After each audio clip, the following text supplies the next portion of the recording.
হাওরের জেলা নেত্রকোনা। এখানকার সাদামাটির পাহাড় আর স্বচ্ছ পানির নদী সোমেশ্বরীর পরিচিতি দেশব্যাপী।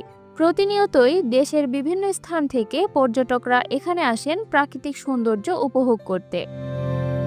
নেত্রকোনার যোগাযোগ ব্যবস্থার কিছুটা উন্নতি হলেও আবাসন সুবিধার অভাব ভোগাচ্ছে পর্যটকদের। সে কথা মাথায় রেখে পর্যটন কর্পোরেশন একটি ভবন নির্মাণ করলেও তা থেকে সুবিধা পাচ্ছেন না পর্যটকরা।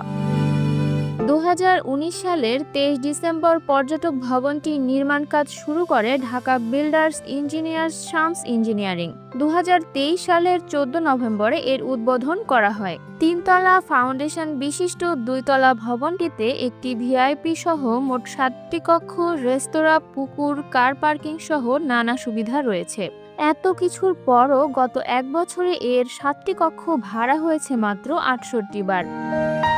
নেত্রকোনা 4 আসনের সাবেক এমপি ও সাবেক প্রধান বিচারপতি ওবায়দুল হাসানের ছোট ভাই সাজ্জাদুল হাসানের গ্রামের বাড়ি আদর্শনগরে তৈরি করা হয়েছে পর্যটন কেন্দ্রটি, যেখানে বর্ষাকালে হাওরের পানি দেখতে গুটি কয়েক পর্যটক এলেও সারা বছরই থাকে জনমানব শূন্য। ফলে উদ্বোধনের পর থেকে লোকসানের বোঝা মাথায় নিয়ে চলছে প্রতিষ্ঠানটি। পর্যটন এলাকা বাদ দিয়ে জনশূন্য হাওরে নির্মিত কোটি টাকার এই ভবনকে পুরোপুরি অপরিকল্পিত উন্নয়ন বলছেন স্থানীয়রা।